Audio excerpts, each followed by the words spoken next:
আসসালামু আলাইকুম দর্শক, স্বাগত জানাই আমাদের কৃষি কালচার দেখতে। বন্ধুরা, 18 দিন পর আবার খামারে আসছি, বাগান দেখতে আসছি। সঙ্গে নিয়ে এসেছি কিছু গাছের চারা। দুর্লভ বিলুপ্ত প্রায় নানান জাতের গাছ আছে এবার আমার সংগ্রহে।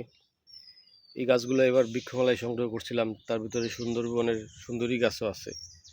এছাড়াও বেত, একাঙ্গি, নিশিন্দা, নানান জাতের গাছ আছে। এই গাছগুলা এই ব্যাগে করে ঢাকা থেকে আনতে অনেক কষ্ট হয়ে গেছে। এই গাছগুলো লাগাইতে হবে, এটাই এখন আজকের দিনের কাজ। সেই প্রথম খামারটা দেখলাম, গাছগাছালি কোথায় কি আছে না আছে। এখন প্ল্যান করতেছি যে এই গাছগুলো কোথায় লাগানো যায়। কমসে কম 20টা গাছ আছে, এগুলো লাগাইতেও দিন পার হয়ে যাবে। তো এগুলো লাগাই, আপনাদের দেখাই এবং খামারের আপডেটও ইনশাল্লাহ দেখাইতে। গতবার যখন আসছিলাম 18 দিন আগে, তখন কয়েকটা খেজুর গাছের চারা পুরান খামার থেকে এখানে লাগাইছিলাম। দেখলাম যে 4টা লাগাইছিলাম, তার ভিতরে একটা আলহামদুলিল্লাহ এখনও বেঁচে আছে। তো দেখা যাক এটা টিকে যায় কিনা। এটা খামারের পুকুর পাড়, নতুন পুকুর পাড়ে লাগাইছি। নতুন যে মাটি কাটাইছিলাম পুকুর পাড়ে, সেই মাটিতে প্রচুর সবজি গাছ লাগাইছিল আব্বা আর আম্মা। দেখলাম এসে যে ঢেঁড়সের গাছ হয়েছে অনেক, কিন্তু ফলন হয় নাই। এছাড়া বেগুন গাছ আছে, লাউ গাছও আছে, বেশি আছে পুঁই শাক। খাওয়ার এখন লোক নাই, আমি যেহেতু আজকে একাই আসছি, আব্বা মাও বাড়িতে নাই, তো এগুলো খাওয়া হবে না, এমনই থাকবে। যদি পারি কিছু বেগুন টেগুন, কোনো সবজি টবজি এখান থেকে হারভেস্ট করে নেওয়া যায় কিনা সেটাই দেখব। পুকুরের সঙ্গে মাঠের সংযোগ করে দেওয়ার জন্য একটা নালা কাটছিলাম, তো এসে দেখলাম নালাটা বন্ধ হয়ে আছে, মাটি ভেঙে পড়ে।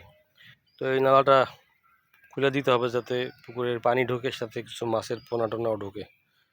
তো মাটিগুলো তুলে দিলেই পরিষ্কার হয়ে যাবে। আলহামদুলিল্লাহ, নালাটা একদম পরিষ্কার করে দিচ্ছি। নালাটা পরিষ্কার করে দেওয়ার পর দেখতেছি যে পুকুর থেকে পানি বের হয়ে এই মাঠের দিকে যাচ্ছে। তার মানে বৃষ্টিতে পুকুরে অনেক পানি জমছিল, আর মাঠে হচ্ছে পানি কম, তাই পুকুরের পরিষ্কার পানি বাইরে বের হয়ে যাচ্ছে। দর্শক, ঢাকা থেকে সকালে যে গাছগুলো এনেছিলাম সেগুলো একটা একটা করে লাগালাম। এটা হচ্ছে সুন্দরী গাছ, সুন্দরবনের গাছ। এছাড়াও লাগাইছি এই যে এই গাছটা, আগে লাগাইছিলাম কাঠগোলাপ, প্রত্যেকটাই বাঁচছে। এই সারিতে নতুন কিছু গাছ লাগাইছি পুকুর পাড়ে। আলহামদুলিল্লাহ, গাছ লাগাই একদম ভরে ফেলছি 4-5টা। খামারটাও এখন অনেক সজীব সতেজ। নতুন করে দেখলাম গাছকলার মোচা আসছে 2 ছড়া, এই 1 ছড়া, এই 1 ছড়া। আলহামদুলিল্লাহ, আরও কিছু মোচা আসবে নিশ্চয়ই। গাছগাছালি বাগানে একদম পুরো ভরা। এগুলো হচ্ছে ধইঞ্চাই বেশি। যাই হোক, এখন আরও কিছু গাছ লাগানো বাকি আছে, সেগুলো লাগাই, তারপর দেখাবো ইনশাল্লাহ।